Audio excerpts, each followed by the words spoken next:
Sir ಈ ಕಡೆ sir ಈ ಕಡೆ ಸರ್ ಈ ಕಡೆ ಸರ್ ಈ ಕಡೆ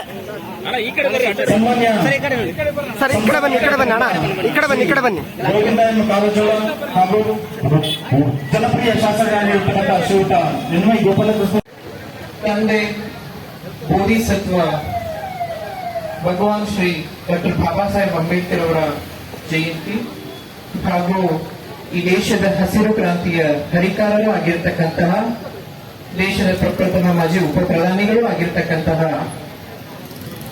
ಬೋಧಿಸತ್ವ ಡಾಕ್ಟರ್ ಬಾಬು ಜಗಜೀವನರಾವ್ ಅವರ ಜಯಂತಿಗೆ ತಮ್ಮೆಲ್ಲರಿಗೂ ಮತ್ತೊಮ್ಮೆ ತುಂಬ ಹೃದಯದ ಸ್ವಾಗತವನ್ನು ಕೋರ್ತಾ ಇದ್ದೇವೆ. ಇದು ಯಾರ ಕಾರ್ಯಕ್ರಮ? ಕೇಳಿಸ್ತಿಲ್ಲ. ಮಾರಾಟ ಆದವರು ಹಿಂದ್ಗಡೆ ಇಳಿದು ಹೋಗ್ತಾ ಇರ್ತಾರೆ. ತಲೆ ಕೆಡಿಸ್ತಾರೆ.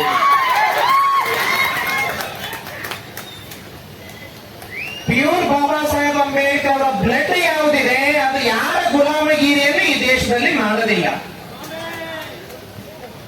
ಗುಲಾಮರಾದವರು ಗುಲಾಮರಿಂದ ಹೊರಟು ಹೋಗ್ತಾರೆ. ಸೈದ್ಧಾಂತಿಕವಾಗಿ ಗಟ್ಟಿತನವನ್ನು ಉಳಿಸ್ಕೊಂಡಿರೋರು ತನ್ನ ಜನರನ್ನ ನೋವುಗಳನ್ನ ಕೇಳಲೇಬೇಕಂತ ಹೇಳಿ ದೃಢ ಸಂಕಲ್ಪ ಮಾಡಿರ್ತಕ್ಕಂಥವ್ರು ಇಂಥ ಕಾರ್ಯಕ್ರಮ ರಾತ್ರಿ 2 ಗಂಟೆ 3 ಗಂಟೆ ನಡೆಯಲ್ಲಿ ಅಲ್ಲಿವರೆಗೂ ಕೂತ್ಕೊಂಡಿರ್ತಾರೆ. ಅಂತ ಸೈದ್ಧಾಂತಿಕವಾದಿಗಳು ಬಹುಶಃ ನಾಯಕನಟ್ಟಿಯಲ್ಲಿ ಇದ್ದಾರೆ ಅಂತ ಹೇಳಿ ನಾನು ಭಾವಿಸಿದ್ದೇನೆ. ಹೌದೋ ಇಲ್ಲೋ? ಇವತ್ತಿನ ಪ್ರಸ್ತುತ ಸಂದರ್ಭದಲ್ಲಿ ಬಹುಶಃ ಈ ವೇದಿಕೆ ಮೇಲೆ ಇಷ್ಟು ಜನ ಗಂಡಸರಿದ್ರು, ಅಷ್ಟು ಜನ ಗಂಡಸರು ಮತ್ತೆ 2 ಹೆಣ್ಮಕ್ಳು ಕುತ್ಕೊಂಡಿದ್ವಿ ನಾವು. ಅಷ್ಟು ಜನ ಗಂಡಸರಿಗೆ ಹೆದರಿಕೆ ಹೆಣ್ಮಕ್ಳು ಮಾತಾಡಿದ್ರೆ ಕೇಳಿಸ್ಕೊಳಕ್ ಆಗಲ್ಲಪ್ಪ, ಅಷ್ಟು ಶಕ್ತಿಯುತವಾಗಿದ್ದಾರೆ ಅಂತಕ್ಕಂಥದ್ದನ್ನ ನಾವು ಮತ್ತೆ ಸಾಬೀತುಪಡಿಸಿದ್ರು. ಅದಕ್ಕೆ ದೇಶದಲ್ಲಿ ಬಾಬಾ ಸಾಹೇಬ್ ಅಂಬೇಡ್ಕರ್ ಹೇಳ್ತಾರೆ, ನಾನು ಯಾರಾದ್ರೂ ಮೇಲೆ ನಂಬಿಕೆ ಇಡ್ತೀನಿ ಅಂತ ಹೇಳಿದ್ರೆ, ಯಾರಾದ್ರೂ ಮೇಲೆ ವಿಶ್ವಾಸ ಇಡ್ತೀನಿ ಅಂತ ಹೇಳಿದ್ರೆ ಅದು ಈ ದೇಶದ ಹೆಣ್ಣು ಮಕ್ಕಳ ಮೇಲೆ ಇಡ್ತೀನಿ ಅಂತಕ್ಕಂಥ ಮಾತನ್ನು ಬಾಬಾ ಸಾಹೇಬ್ ಅಂಬೇಡ್ಕರ್ ಹೇಳ್ತಾರೆ.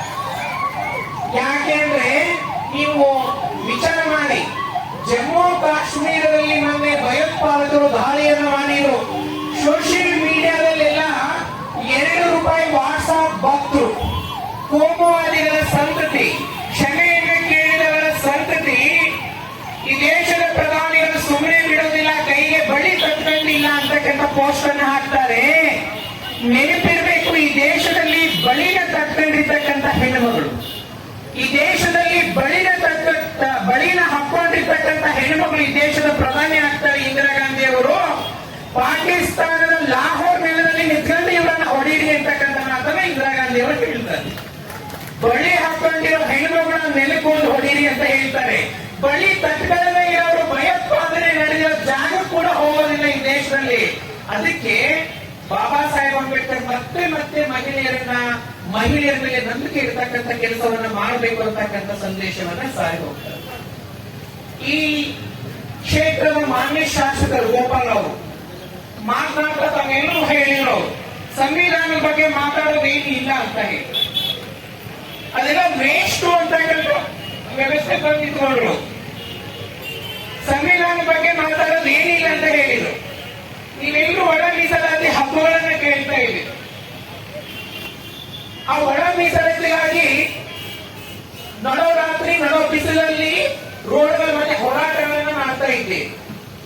ಆದರೆ ಆ ಒಳ ಮೀಸಲಾತಿಯನ್ನ ಜಾರಿ ಮಾಡೋ ಜಾಗದಲ್ಲಿ ನಾವಿದ್ದೇವ? ಒಳ ಮೀಸಲಾತಿಯನ್ನು ಜಾರಿ ಮಾಡೋ ಜಾಗದಲ್ಲಿ ನಾವಿದ್ದೇವಾ? ರಾಯಚೂರಿನ ಜಿಲ್ಲಾ ನ್ಯಾಯಾಧೀಶ ಕಳೆದ ವರ್ಷಗಳ ಹಿಂದೆ ಡಾಕ್ಟರ್ ಬಾಬಾ ಸಾಹೇಬ್ ಅಂಬೇಡ್ಕರ್ ಫೋಟೋ ಇಟ್ಟರೆ ನಾನು ಜಯಂತಿ ಮಾಡೋದಿಲ್ಲ ಅಂತಕ್ಕಂಥ ಮಾತನ್ನು ಹೇಳಿದರು. ಏನು ಫ್ಲಾಗ್ ಹೌಸಿಂಗ್ ಬರೋದಿಲ್ಲ ಅಂತ ಹೇಳಿ ಆಗಸ್ಟ್ 15ಕ್ಕೆ. ಅದ್ರ ವಿರುದ್ಧ ಬೆಂಗಳೂರಲ್ಲಿ ನೀಲಿ ಸಾಗರನೇ ಹರಿತು. ಬೆಂಗಳೂರಿನ ಗಲ್ಲಿಗಳಲ್ಲಿ, ಬೆಂಗಳೂರಿನ ಬೀದಿ ಬೀದಿಗಳಲ್ಲಿ ನೀಲಿ ಧ್ವಜಗಳು ಹಾರಾಡಿವು. ಆದ್ರೆ ಶಿಕ್ಷೆ ಆಗಿದ್ದು ಯಾರಿಗೆ? ಶಿಕ್ಷೆ ಯಾರಿಗೆ ಆಯಿತು? ಫಲಿತಾಂಶ ಏನಾಯ್ತು? ದೊಡ್ಡ 0. ಒಳ ಮೀಸಲಾತಿ ಬೇಕಂತ ಹೇಳ್ತಿರಲ್ಲ, ಸಂವಿಧಾನದ ಕೈ ಕಾನೂನುಗಳನ್ನ ದಿನನಿತ್ಯ ಕೀಳ್ತಕ್ಕಂಥ ಕೆಲಸವನ್ನ ಇಂದಿನ ಆಡಳಿತ ವ್ಯವಸ್ಥೆ ಮಾಡ್ತಾ ಇದೆ. ಸಂವಿಧಾನದ ಉಸಿರನ್ನೇ ನಿಲ್ಲಿಸ್ತಕ್ಕಂಥ ಕೆಲಸವನ್ನ ಮಾಡ್ತಿರುವಾಗ, ಸಂವಿಧಾನದ ಹೃದಯವನ್ನೇ ಕಿತ್ತತಕ್ಕಂಥ ಕೆಲಸವನ್ನ ಮಾಡ್ತಿರುವಾಗ ಒಳ ಮೀಸಲಾತಿ ಸಿಕ್ಕರೆ ಎಷ್ಟು ಬಿಟ್ಟರೆ ಎಷ್ಟು? ಸಂವಿಧಾನವೇ ಇಲ್ಲ ಅಂತ ಹೇಳಲು ಒಳ ಮೀಸಲಾತಿ ತಕೊಂಡು ಏನ್ ಮಾಡ್ತೀರಿ? ಇಡೀ ಸಂವಿಧಾನದ ಉಸಿರನ್ನ ನಿಲ್ಲಿಸಿ ಇರ್ತಕ್ಕಂಥ ಎಲ್ಲ ಮೀಸಲಾತಿಗಳನ್ನ ಕಿತ್ತುವುದು, ಎಲ್ಲವನ್ನ ಖಾಸಗೀಕರಣ ಮಾಡಲಿಕ್ಕೆ ಹೊರಟಿರ್ತಕ್ಕಂಥ ಕೋಮುವಾದಿ ವ್ಯವಸ್ಥೆ ಇರುವಾಗ ಸಂವಿಧಾನದ ಬಗ್ಗೆ ಮಾತನಾಡಲೇಬೇಕಾಗಿರ್ತಕ್ಕಂಥ ಕಾಲಘಟ್ಟದಲ್ಲಿ ನಾವೆಲ್ಲರೂ ಇದ್ದೇವೆ. ಅದಕ್ಕೆ ಬಾಬಾ ಸಾಹೇಬ್ ಅಂಬೇಡ್ಕರ್ ಅವರು ಪಾರ್ಲಿಮೆಂಟ್ ಅಲ್ಲಿ ಸಂವಿಧಾನದ ಚರ್ಚಾ ಸಭೆಯಲ್ಲಿ ಸಂವಿಧಾನವನ್ನು ಮಂಡಿಸುವಾಗ ತುಂಬಾ ಜಾಗರೂಕತೆಯಿಂದ ಈ ಮಾತನ್ನ ಹೇಳ್ತಾರೆ. ನಾನೇನು ತುಂಬಾ ಕಷ್ಟಪಟ್ಟು ಸಂವಿಧಾನವನ್ನ ಬರೆದಿದ್ದೇನೆ, ನನ್ನ ಎಲ್ಲ ಕನಸುಗಳನ್ನ ಆಸೆಗಳನ್ನ ಬಲಿ ಕೊಟ್ಟು ಸಂವಿಧಾನವನ್ನ ಬರೆದಿದ್ದೇನೆ.